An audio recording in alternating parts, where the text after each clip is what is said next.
بسم الله الرحمن الرحيم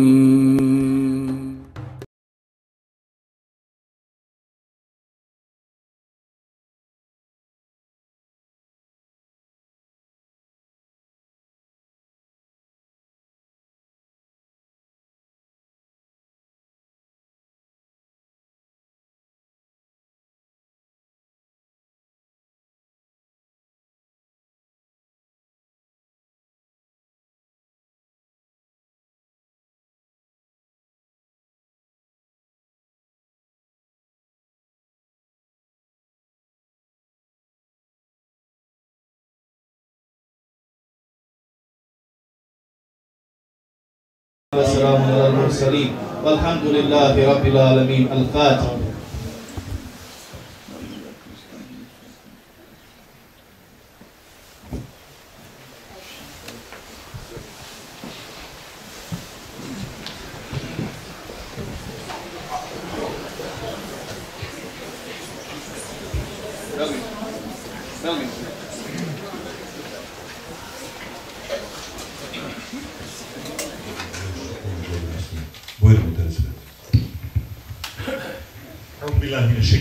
Bismillahirrahmanirrahim. Alhamdulillahi rabbil alamin.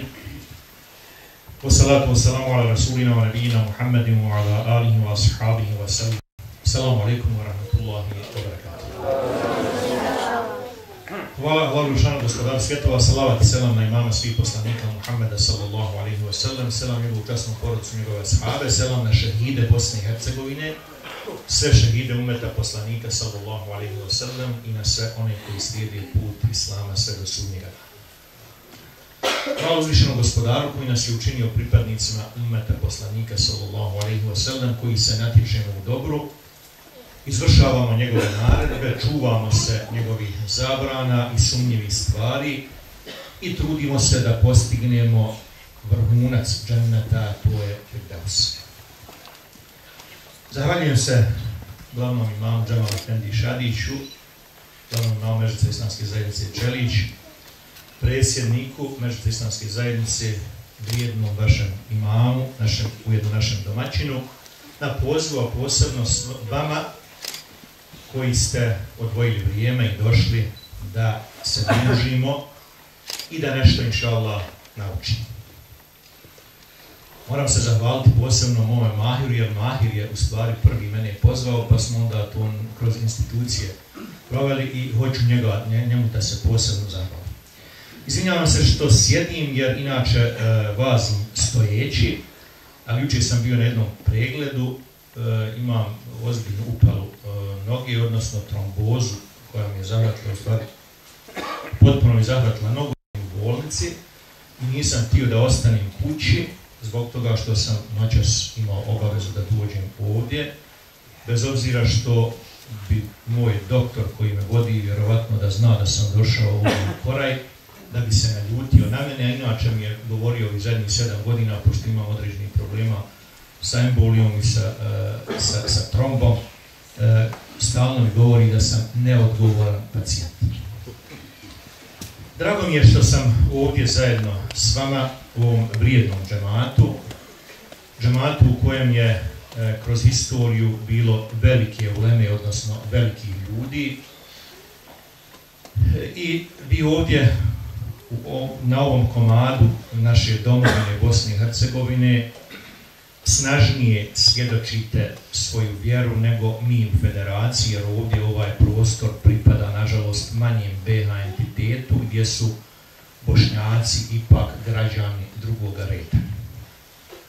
Zbog toga sam siguran da u stvari vaši ibadeti i vaše svjedočenje vjere je snažnije nego nas u federaciji i zato ćete, nadamo se, inšallah, imati i veću nagradu.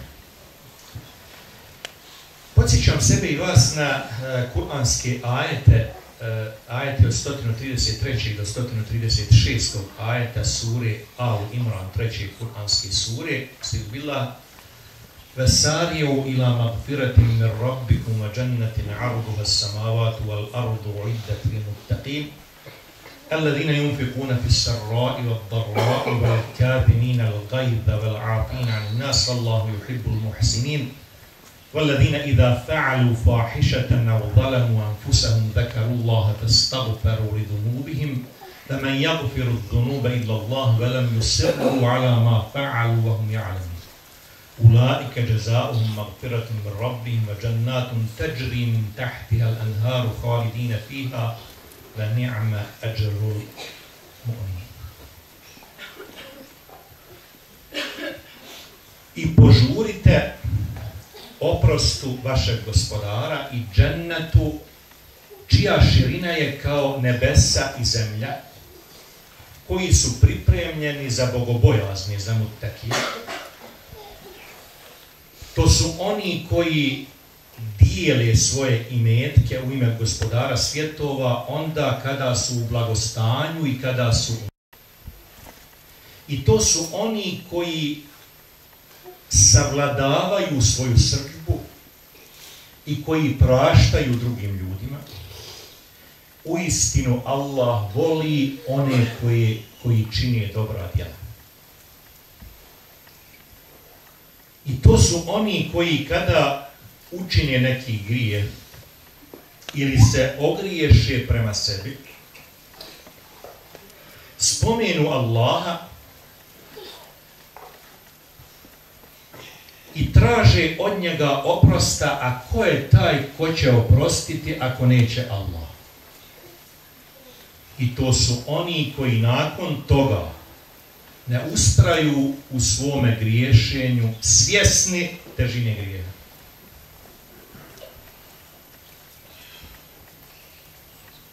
Oni su, odnosno oni će imati za nagradu džennete ispod kojih teku rijeke, u kojima će vječno ostati. Uistinu je velika nagrada gospodara svjetova onima koji vjeruju. Allah dželešanu ovim kuranskim ajetima nam naređuje da požurimo prema njegovom oprostu, odnosno magfiretu.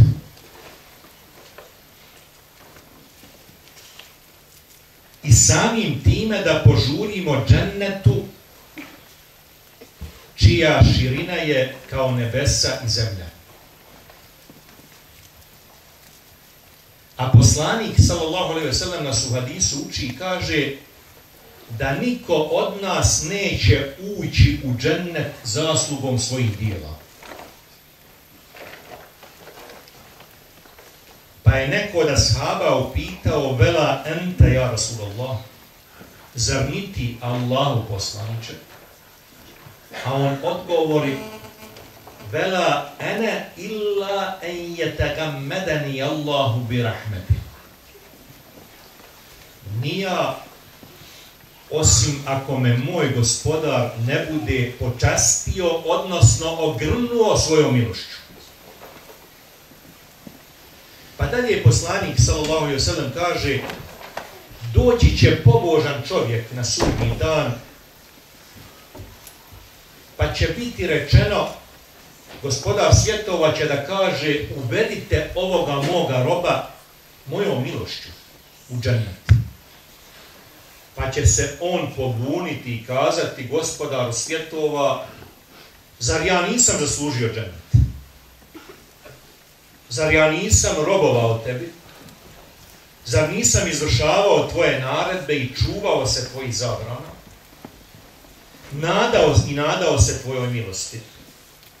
Pa će gospodar svjetova da kaže melecima: stavite na jedan tas sva njegova dobra djela, sve ibadete ovog dobrog čovjeka. A na drugi tas stavite samo blagodat njegovog vida, pa će blagodat vida prevagnuti nad svim njegovim dobrim djelima. Što potvrđuju riječi poslanika sallallahu alejhi ve sellem da niko od nas neće ući u džennet zaslugom svojih djela, bez obzira koliko ih činili, osim ako nam se gospodar svjetova ne bude smilovao. Odnosno, osim ako nam za neke sitne stvari odnosno ono što smo učinili na dunjaluku, ne bude se smilovao pa nam to uvećao. A ova generacija Bošnjaka koja je odbranila našu domovinu Bosnu i Hercegovinu, koja je 45 mjeseci stajala na braniku naše domovine i bila spremna živote dati za našu domovinu, naš narod i ne samo za Bošnjake, već i za sve pojedince koji osjećaju ovu zemlju svoju i da damo živote za svoju vjeru. Za svaki dan naše borbe smo imali priliku da zaradimo veliko djelo. Jer nas poslanik sallallahu alejhi ve sellem u hadisu uči: la gadvatun aw rawhatun fi sabilillahi afdalu min ibadati 60 sana. Rani izlazak na bojno polje i kasni povratak sa bojnog polja bolji je kod gospodara svjetova od 60 godina neprekidnog ibadeta. Prema tome, svi pripadnici armije i MUP-a Republike Bosne i Hercegovine koji su hrabro branili našu domovinu, za svako njihovo rano ustajanje i pokret prema liniji, ne akcija, nego samo pokret, da se dođe do mjesta i da se uveče kasno vrate, je ravno ili bolje od 60 godina neprekidnog ibadeta, što znači da ova generacija Bošnjaka koja je iznijela odbranu naše domovine Bosne i Hercegovine nema na svom računu samo onih 18.200 i koliko maraka onih vrijednosnih papira, već ima vrijednost u iznosu od 81.000 godina neprekidnog ibadeta. Stoga, svi oni koji su imali priliku da pokaže, posvjedoče svoju vjeru, braneći našu domovinu Bosnu i Hercegovinu, treba da budu ponosni na to i treba da budu ponosni svi njihovi članovi porodica, pogotovo naše dobre majke i naši dobri očevi koji su rađali i podizali istinske prave heroje, odnosno njihove supruge koje su uglavnom ostajale mlade sa jetimima i nikada nakon toga su preuzele obavezu i babe i majke i sve svoje prohtjeve, sve svoje želje podredile tim jetimima, toj svojoj djeci. To su istinski pravi heroji naše domovine Bosne i Hercegovine koji svojim dobama i koji svojim suzama čuvaju našu domovinu Bosne i Hercegovine. U posljednje vrijeme, gdje god se dođe među naše Bošnjake, a pogotovo manji BH entitet, imamo opravdani strah, odnosno naši Bošnjaci se pitaju šta se ovo dešava, odnosno je li postoji mogućnost da eventualno ponovo budemo ugroženi, odnosno da budemo napadnuti. Kur'an nas uči: vela yazaluna yuqatilunakum hatta yaruddukum an dinikum in istata'u. Oni će se neprekidno protiv vas boriti sve dotle dok vas ne odvrate od vaše vjere. Ovdje Kur'an ne kaže da će imati konferencije za štampu, da će se boriti kroz parlamente, kroz domove naroda i slično, već da će se fizički boriti protiv nas. A garancija sigurnosti naše domovine Bosne i Hercegovine, odnosno našeg naroda i naše vjere, je u zbijanju naših safova. Odnosno, opravljanju fronta, političkog fronta za našu domovinu Bosnu i Hercegovinu, jer dušmani, inša Allah, nikada neće doći u poziciju kakvoj su bili 1992. Da imaju silnu tehniku, da imaju kasarne u čitavoj domovini Bosni i Hercegovini, da imaju silnu vojsku, imaju u ispomoći dvoličnu međunarodnu zajednicu i nisu nas uspjeli pokoriti. Mi, inša Allah, nikada nećemo doći u težu poziciju nego što smo bili 1992. godine i ne trebamo se naravno plašiti. Što sam prije nekoliko noći sam bio na Ilidži na druženju organizatora otpora, pa jedan dobri diverzant borac koji je teško ranjen kod predsjedništva 2. maja 1992. godine, kaže: ne mogu nikako da shvatim kako su naši očevi, koji su u to vrijeme kad smo mi bili mladi, a ja sam tamo relativno bio ipak malo nešto stariji nego moji borci, jer sam imao na početku oružane agresije 27 godina, kako su naši očevi koji su bili čak mlađi nego što smo to sada mi, izbjegavali vojnu obavezu, odnosno bili negdje u logistici ili bili u civilnoj zaštiti, a mladost gurali naprijed. Kaže, 22 sam godina imao kad mi je odbijena ruka pored predsjedništva. I gledam svoga sina Amara koji ima 22 godine, poljubim ga u čelo i kažem, sine, zakuni se babi da nećeš uzeti pušku i nećeš biti u prvim redovima ako ne do Allah bude potrebno za to dok je babo živ. Jer dok je nas koji smo branili našu domovinu Bosnu i Hercegovinu, iz zahvalnosti gospodaru svjetova koji nas je poživio i nakon Daytona 26 godina, ako bude zatrebalo, onda se mi trebamo žrtvovati. A onog trenutka kada mi postignemo šehadet, onda naša djeca treba da preuzmu odgovornost. Jer mi treba da se založimo, odnosno da založimo naše živote, a naša djeca treba da živi. Ne mogu nikako da razumijem kako bih ja to mogao, evo sad u 57. godini života, da budem negdje tamo po strani, a da moji sinovi Amar koji ima 23 godine i moj Abdullah koji ima nepunih 21 godinu, da njih gurnem i da čekam vijesti šta će se s mojom djecom desiti. Prema tome ne trebamo da imamo nikakvog straha za našu domovinu Bosnu i Hercegovinu. Svako od nas treba da uradi svoj posao, političari da uradi posao onako kako je to najbolje i kako su preuzeli na sebe emanet. Mi da odgajamo sebe, popravljamo sebe i da odgajamo našu djecu, da se međusobno uvezujemo, pomažemo i da, ako bude potrebno, znači budemo spremni i da živote damo za našu domovinu Bosnu i Hercegovinu, a naša domovina Bosna i Hercegovina je zemlja puna kerameta. Skoro sam čitao jedan prikaz jedne knjige Alije Šabanovića, pomoćnika za moral u prvom korpusu, koji je naveo 3 važna elementa kad je u pitanju odbrana glavnog grada Sarajeva, jer da je okupiran glavni grad Bosne i Hercegovine, onda bi i psihološki i sve bi drugačije se odvijalo u domovini Bosne i Hercegovine.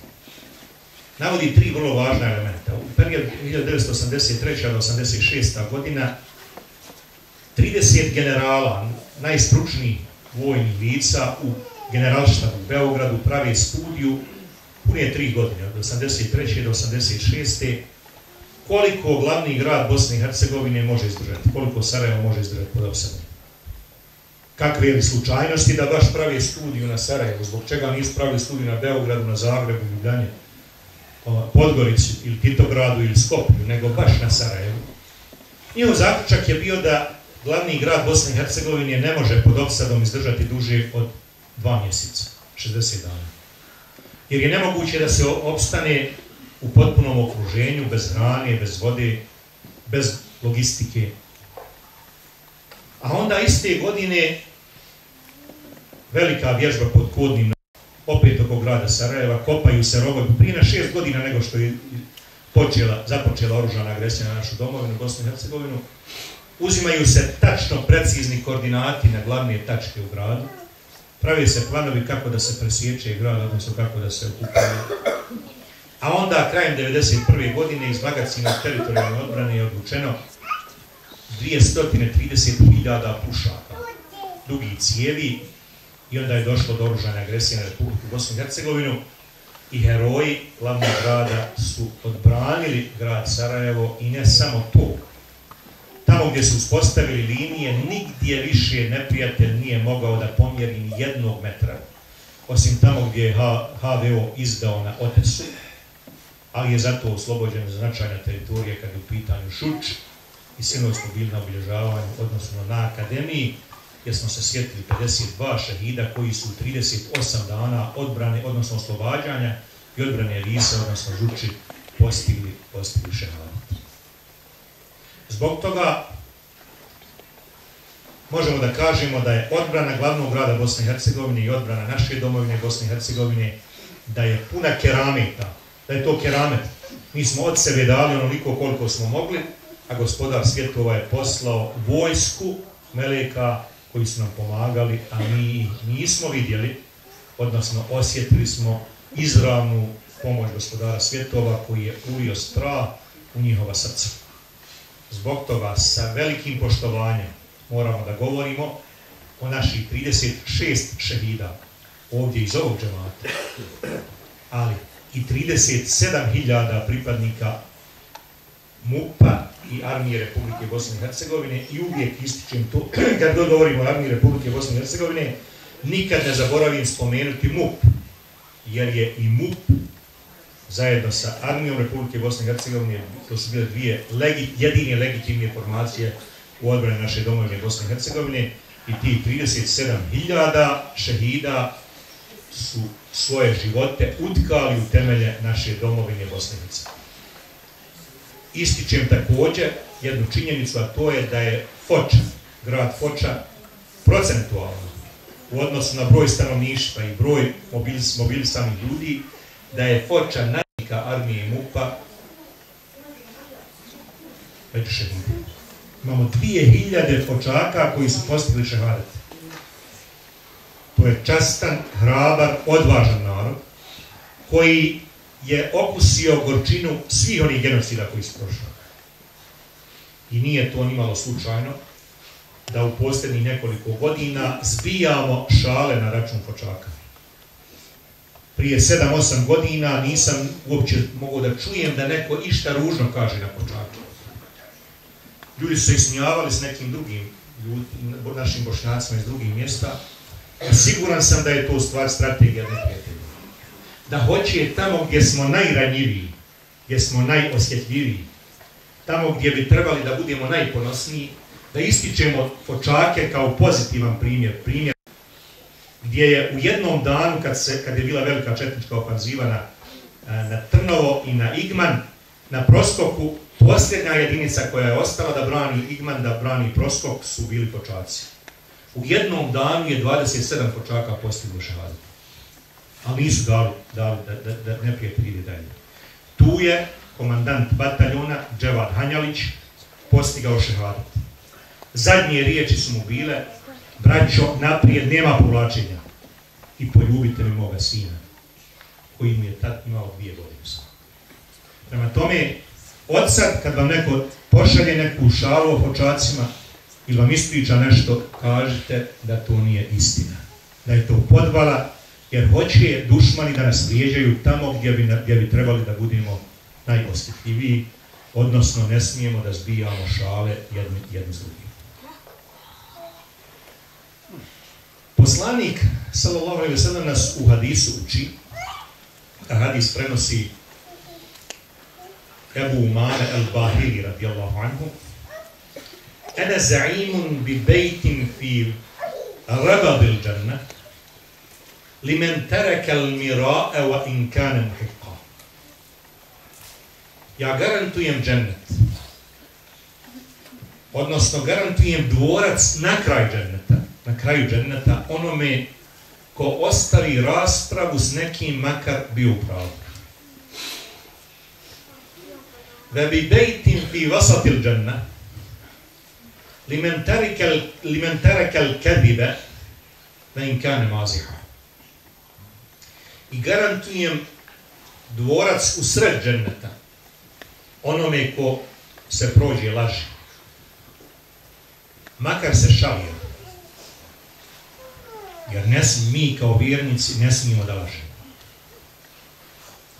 Jer je laž jedna od odlika munafika, dvoličnjaka.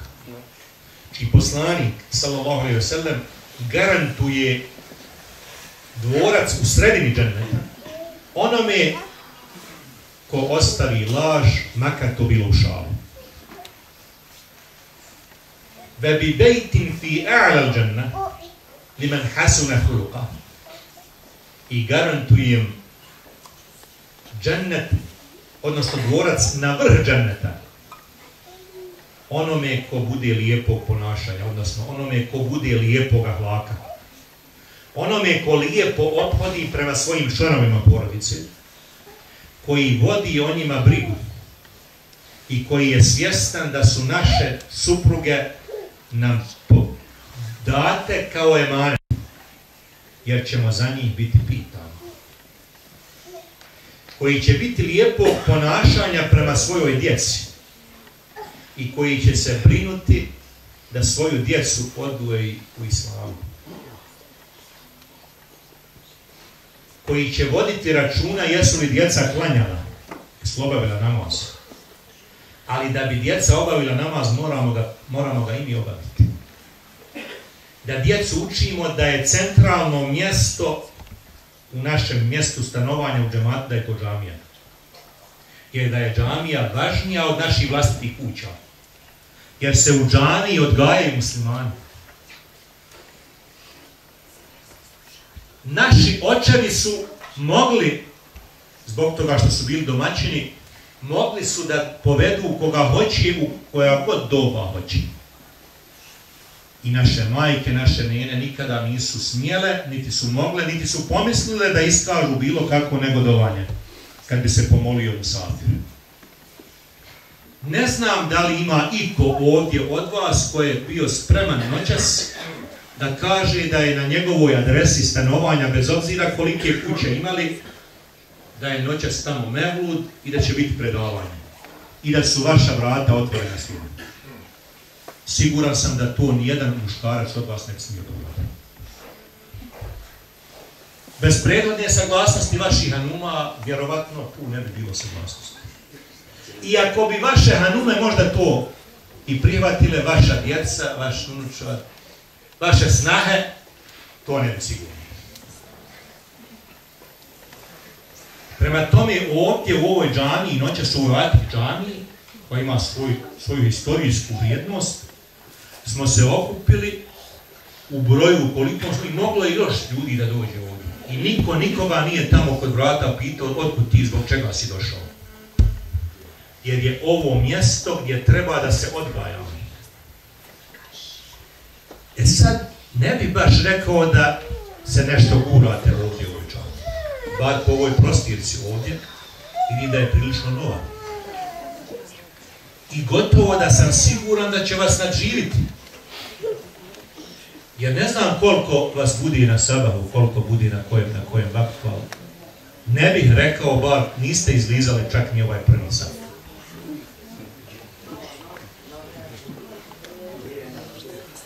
A ezan sa munara naših džamija je upozorenje, odnosno to je uzbuna za muslimane. Uzbuna da na taj poziv se moraju odazvati muškarci. Žene mogu da ostanu kod svojih kuća. Jer žena kad dođe u džamiju ima vrijednost džamata 27 stepeni ili vrijednosti deređa i kad klanja kod svoje kuće ima vrijednost. Jer žena nema obaveze dolaska u džamiju, a muškarac ima. Do duše ne bi bilo loše da se možda vidi sa vijećem za fetve ili sa muftijom, nadležnim muftijom, da se razmotri pitanje muškaraca koji ne dolaze u džamiju bez opravdanog razloga, da se oni svrstaju u kategoriju žena, da se izda fetva da su to žene koji mogu kod svojih kuća da klanjaju i da imaju deređu, da imaju ti 27 deređa. U protivnom ne znam kako mogu da opravdaju svoje odsustvo iz džamije. Kada molimo Gospodara svjetova, treba da molimo ono što je najbolje za nas. Kao što nas poslanik sallallahu alejhi ve sellem u hadisu uči: "Idha sa'altumullaha fas'aluhu al-firdaus al-a'la."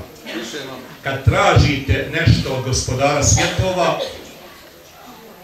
onda tražite od njega firdeus.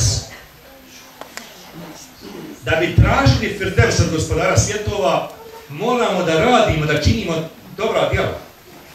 Da se natječemo u činjenju dobrih djela. Jer kaže poslanik sallallahu alejhi ve sellem: "Li'annahu wasatul dženne wa a'la." Jer je firdeus srednji dio dženneta i najuzvišeniji dio dženneta. Fauqahu aršur rahman. Iznad firdeusa je prijestol, arš Gospodara svjetova. Da minhu yatafajjaru anharu dženne. Iz firdeusa izbijaju džennetske rijeke. Či dužni smo, po hadisu poslanika sallallahu alejhi ve sellem, da molimo Gospodara svjetova za ono što je najbolje, da tražimo, da ga molimo za Firdeus, a da bi tražili to od njega moramo da budemo najbolji. Zbog toga je važno da ovu našu dječicu, ovu djecu koja hvala uzvišenom Gospodaru, uživaju slobodu. Jer ovakve slobode, vjerske slobode, nema nigdje na dunjalu. Ja to garantujem, hodao sam svugdje po svijetu. Nigdje nema ovakve slobode. Da u 1000 i više džamija, naših džamija, da dođemo i da pričamo o čem god hoćemo. I da sutra imami sa minbera naših džamija mogu da govore, da hudbu održe svako po svojoj volji. I da niko nema nikakvih sankcija. Da nakon toga Džemal Efendija nikoga ne pozove na odgovor da kaže šta si ti to pričao, zbog čega ti nisi govorio ono što sam ti ja naredio. Plašim se da tu našu slobodu, vjersku slobodu ne koristimo. Jer u većini muslimanskih zemalja danas su imami dobili hudbu isprintanu. Njihov zadatak imama je da dobro nauče da pročitaju hudbu. Ne smiju da dodaju ni jedno slovo. Ako budu dodali jedno slovo, bit će pozvani na odgovornost, odnosno bit će smijenjeni. Prema tome, ovu našu dječicu treba da učimo da budu ponosni, da budu hrabri od nas, da nemaju nikakvog kompleksa, da budu najbolji učenici, studenti, da se trude da postignu najbolja znanja. Jer ako ne budemo imali takve potomke, našu dječicu, nećemo moći da sačuvamo dovoljno Bosnici. Jer rahmetli predsjednik Ali Izetbegović nam je govorio, obrazovanje, obrazujte i odgajajte djecu. Jer ako ne budemo imali Bošnjake, pogotovo one koji su na odgovornim funkcijama, koji će vrijediti za troje, ne možemo sačuvati dovoljno Bosnici. Jer Bošnjak koji se nalazi na određenoj funkciji, koja se dijeli po nacionalnom ključu, ako ne bude nadprosječan Bošnjak, neće moći da zadovolji. Obavezano. Jer Bošnjak koji radi u određenoj instituciji, na različitom nivou, ne smije samo da se zadovolji da kaže ja izvršavam svoje zadatke, svoje obaveze. On je dužan da radi 3 posla. Mora raditi svoj posao savjesno i najsavjesnije i mora u isto vrijeme da radi posao one dvojice dušmana koji javno govore da ne vole državu Bosne i Hercegovine. Da njihovi glavni gradovi nisu, njihov glavni grad nije Sarajevo, već su njihovi glavni gradovi Zagreb i Beograd. To je javno, to nije nikakva tajna. Prema tome, ako ne budemo imali savjesne, sposobne, odlične Bošnjake i one koji su dostojni tih funkcija, nećemo moći sačuvati domovinu Bosne i Hercegovine. A dokaz da će domovine Bosne i Hercegovine inšallah biti je najbolji da u stvari ovo već punih 21 godinu nemamo fronta za Bosnu i Hercegovinu, političkog fronta. Jer najveću snagu naši političari troše u međusobnoj konfrontaciji. Više se oni međusobno napadaju nego što brani domovinu Bosne i Hercegovine. I Bosna i Hercegovina opstoji opet. Znači to je pravi, znači po meni, najbolji dokaz da će domovine Bosne i Hercegovine biti je taj što 21 godinu gotovo da političari ne brane domovine Bosne i Hercegovine već više svoje interese lične ili stranačke, a domovine ima. Domovina opstoji na politici propala. Da domovina opstoji na moralu nas koji tumačimo vjeru, a ne živimo po vjeri, ona bi propala. Jer još uvijek ima Bošnjaka ovdje u Koraju koji okreću jedne glave jedne od drugih. Još uvijek ovdje u Koraju gdje je 57 vaših rođaka, komšija, prijatelja ubijeno na Begajri Hak. Gdje čini se 33 još uvijek ne znate ni gdje su im kaburi. Još uvijek ima bezličnih Bošnjaka koji će radije se pozdraviti sa nebošnjakom i koji će zajedno s njim sjediti i lokati nego što će posalamiti vas. Šta to nama treba, šta to treba da znači nam?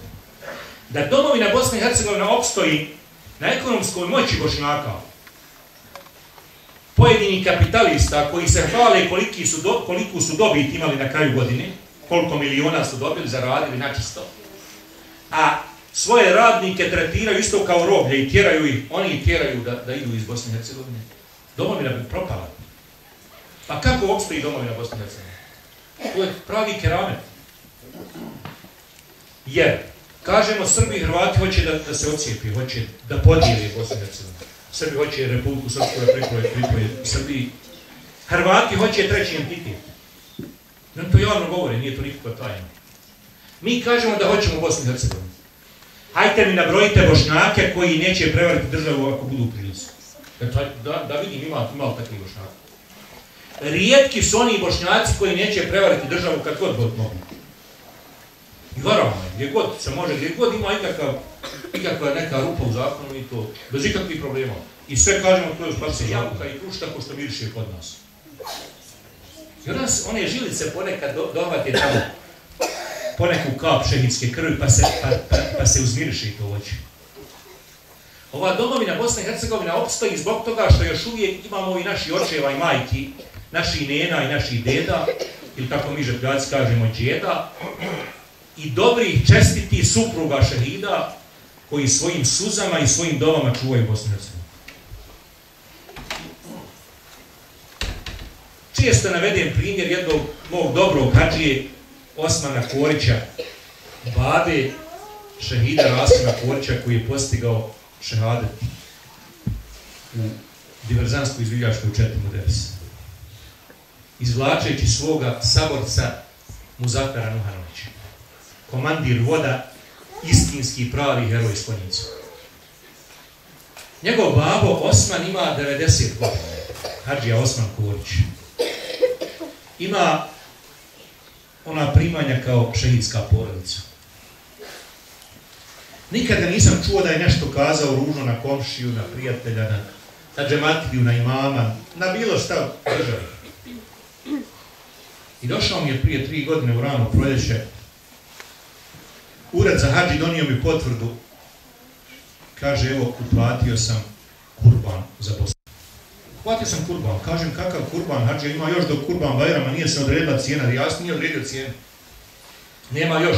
Još nije oglašen kurban, akcija kurbana. Kaže, nije to kurban koji se kolje za kurban Bajram. Ja hranim ovna da zakoljem kod svoje kuće i da podijelim komšiluku. Ovo je kurban za Bosnu i Hercegovinu. Nešto su se dušmani digli. U zadnje 2 godine sam, kad god je neka kriza, ja uplatim kurban. Ovo je 13. kurban koji sam uplatio u medrese. Idem sljedeće sedmice inšala u Mostar da uplatim 14. kurban u Karađorbegovu medresu i za 15 dana hoću da odem Masuz u Travnik inšala u Elči Ibrahim Pašina medrese da uplatim kurban, 15. kurban. Ja gledam hadži Osmana. Šta znači kurban hadži Osmana Korića? I šta znači sadaka ovi naši dobri očeva i naši dobri majki? Koja u materijalnom smislu ne znači puno. Jer šta može značiti kurban hadži Osmana Korića na 300-400 učenika i učenica u medresu? Vjerovatno neće opustiti ni po jedan zavod. Ali ima svoju simboličku vrijednost. Ja sam siguran da njegov kurban i njegov nijet, njegova želja, da ona više čuva domovinu Bosnu i Hercegovinu od svih parlamentaraca zajedno, nek se naljuti svi. I u predstavničkom domu i u domu naroda. I zbog toga je ovo naša domovina je domovina pravih keramita. Nemojte nikada u životu da zanemarite bilo koje dobro djelo koje učinite. Ali je veoma važno da što učinite od dobra da to bude iskreno ime uzvišenog Gospodara. Nemojte vi koji ste iznijeli borbu ili odbranu naše domovine, ni u jednom trenutku, bez obzira što ćete možda naići na određene nepravde, da kažete da sam znao ne. Jer možete samo u jednom trenutku zbog svog jezika koji je brži od pameti i srca, možete da ispujite 81.000 godina neprekidnog ibadeta. A to se ne može ničim platiti ni naučiti. Nemojte da dođete u iskušenje. Kad god možete da učinite dobro, učinite ga u ime uzvišenog Gospodara. I nemojte da budete sigurni da ćete možda imati drugu priliku. Kad god imate priliku da učinite dobro, požurite sa činjenjem dobrih djela. A na prvom mjestu čuvajmo namaz, jer je on temelj našeg vjerovanja. Jer nas poslanik, sallallahu alejhi ve sellem, uči da neko od vas propusti ikindiju namaz bez opravdanog razloga, sebi je nanio veću štetu nego da je u jednom trenutku izgubio sav svoj imetak i svu svoju porodicu. Da prekinemo vezu sa Gospodarom svjetova, da propustimo ikindiju namaz. Bez opravdanog razloga, kada smo u jednom trenutku izgubili porodicu i izgubili sav svoj imetak. A među vama ima oni koji su u trenutku gubili imetak i gubili porodicu. I znaju kakva je to bol. Zbog toga, kad god imamo priliku, treba da učinimo dobro djelo. I moja poruka ovim mojim dobrim Bošnjacima. Kad god dođete svojim kućama, budite zahvalni uzvišenom Gospodaru što ste na okupu našli svoje članove porodice. Našli svoju suprugu i našli svoju djecu. Djecu, snahe, unučadi. Živi, zdravi. Golema je to blagodat. I kad izlazite iz svojih kuća, svakog od njih pojedinačno poljubite i zagrlite. Jer ne znate sljedeći, kad se budete vraćali, hoće biti svi na okupu. Odnosno, hoćeš li se ti vratiti više? Jer to su velike blagodate u isto vrijeme iskušenja. Ebu Nasir es-Sajjad je bio jedan siromašni musliman koji je došao u svojoj kući i žena mu i djeca kažu: idi traži išta da se nahranimo, nemamo ništa u kući. On nije imao želju da traži od bilo koga od ljudi. Otišao je do imama u Tikritu i kazao mu da je u teškom stanju, da mu treba pomoći. A on mu reče: hajde sa mnom da idemo do obale mora, da proučimo dovu, da ti Gospodar svjetova da ti pomogne da uloviš ribu, pa da prodaš tu ribu i da kupiš sebi hranu za sebe i svoju porodicu. Otišli su do mora, pobožni šejh je proučio dovu. Kad je proučio dovu, ubrzo ulovio dobru ribu. Kad je prodao tu ribu, kupio velike 2 pogače koje se uzmirisale. A on je iz poštovanja prema tom šejhu koji je proučio dovu kazao: evo tebi, ovo je tebi hedija za dovu. Ti sam proučio dovu, evo ja ulovio ribu, evo ti ova jedna pogača, pa da ti se počastiš. Kaže on: tako mi Allah, da smo učili nas dvojica dovu, da se nas dvojica nahranimo, da se ja nahranim i ti, Allah nam ne bi uslišao tu dovu.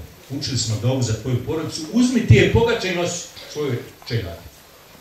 Dok je Ebu Nasir es-Sajjad išao prema svojoj kući, prošao je pored jedne muslimanke koja je sjedila pored puta i tražila sadaku. U krilu je imala dijete. Pogledaj one pogače, uzmirisala se pogače, ima na umu svoju djecu, ali vidi tu ženu koja traži sadaku. Uzme onu jednu pogaču i da. Kako joj je dao tu pogaču, ona se rasplakala. Prolila suze i počela ga blagoslivljati. A ono dijete počelo plakati, gleda onu drugu pogaču. On pogleda u dijete, pogleda onu svoju pogaču, razmisli o svojoj supruzi i o svojoj djeci. Uzme jednu pogaču, da onu djetetu.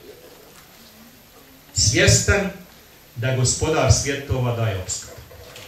Dolazi kući, žena i djeca gledaju njega. Došao praznih ruku, ali Gospodar svjetova upravlja svim.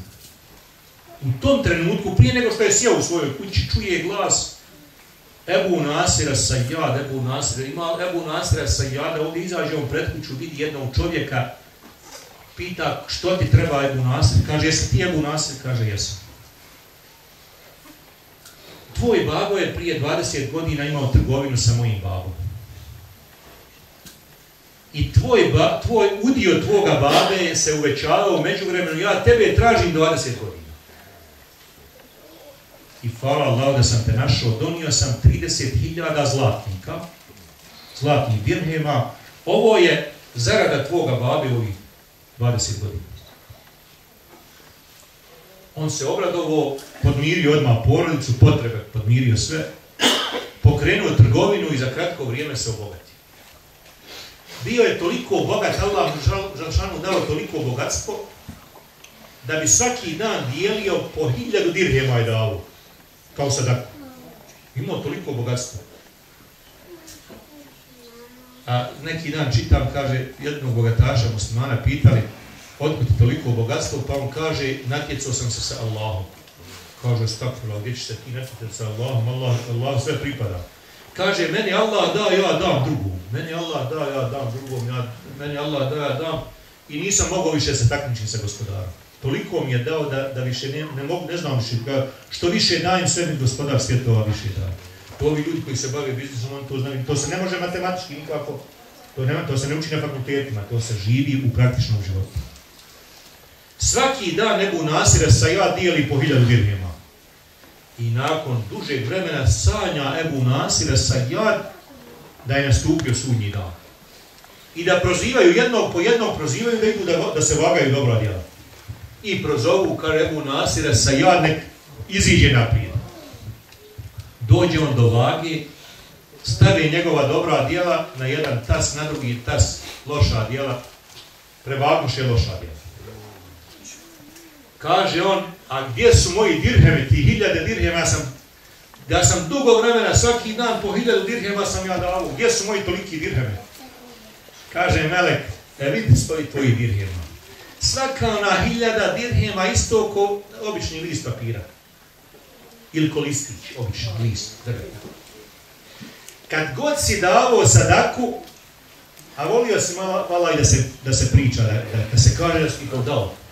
Imao si u toj svojoj sadaci, imao si rija'a, odnosno želje da se istakneš po dobročinstvu. I ljudi su pričali da si dobročinitelj, idi traži nagradu onaj zbog koji si to uradio. Kaže glasnik, ima li išta još ovaj čovjek od dobrih dijela? Kaže, javi se neki glas, kaže, ima on je 2 pogače. Njemu drago sad, ali šta će 2 pogače, šta znači te 2 pogače? Su male u ljudskim očima. Staviše on je 2 pogače, izravnaše se tasove. Dobra i loša djela se poravniše.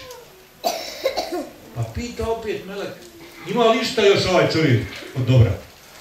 Kaže, čuje glas, imaju suze one žene koja se rasplakala kad joj je dao onu pogaču. Imaju njene dove. Pretegnu tas dobrih djela, dobro pretegnu. Kaže, ima li još šta? Kaže, ima osmijeh onoga djeteta kad je dobilo onu pogaču. Prestalo plakati i osmijenilo se. Ima osmijeh tog djeteta. I dobro prevaguše dobra djela. U tom se on probudi. I prvo što reče, da smo učili dovu da pojedemo nas dvojica pogače, on je onaj šejih što je učio, ne bi se Ebu Nasir nikad spasio. Prema tome, bez obzira što za nas neka sitna stvar izgleda za nas bezvrijedna, za nekoga to znači život.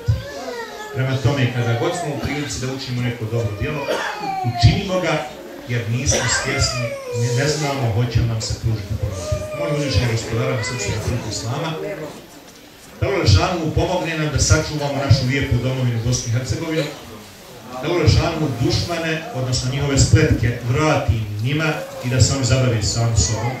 Da Allah Žešanu se smiluje našim šehidima, našim umrlim predsima, da se smiluje našem vrhovnom komandantu Rahmetu predsjedniku Aliji Izetbegoviću, da se Allah Žešanu smiluje i uputi našu djecu, naše potomke, da oni inšallah budu bolji čuvari dina i domovini od nas, da nam bude milostiv na sudnjem danu i da nas uvede u džennete u društvu sa poslanicima, iskrenim šehidima i dobrim. Assalamu alaikum wa rahmatullahi wa barakatuh. Zahvaljujem se Muderesu, zahvaljujem se vama i ostalim kolegama koji su proučili Melmud, svim onima koji su doprinuli da se ovo večeras realizuje, naravno Mahir, Vodi također. Zamolit ću vas samo još da proučimo ašere i dobro. Mi završavamo svim kolegama. Hvala vam svakom. أعوذ بالله من الشيطان الرجيم بسم الله الرحمن الرحيم هو الله الذي لا إله إلا هو عالم الغيب والشهادة هو الرحمن الرحيم هو الله الذي لا إله إلا هو الملك القدوس السلام المؤمن المهيمن العزيز الجبار المتكبر سبحان الله عما يشركون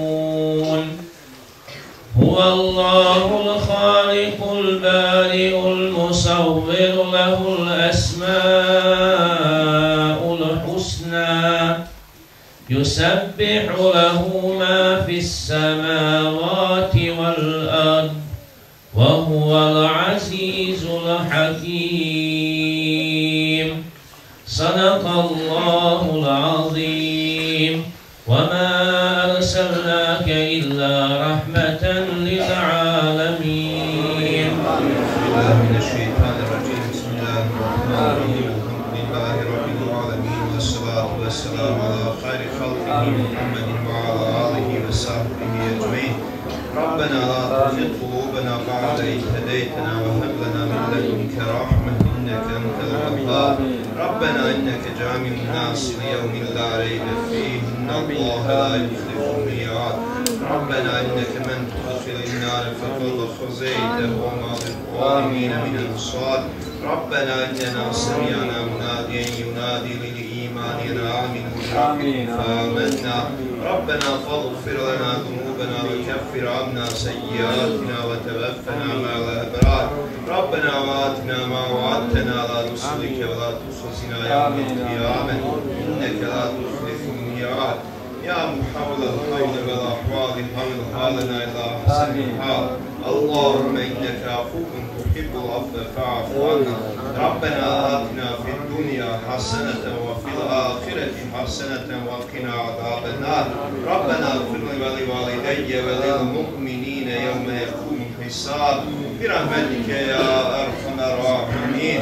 سبحان ربك رب العزة عما يصفون والسلام على المرسلين والحمد لله رب العالمين. الفاتحة.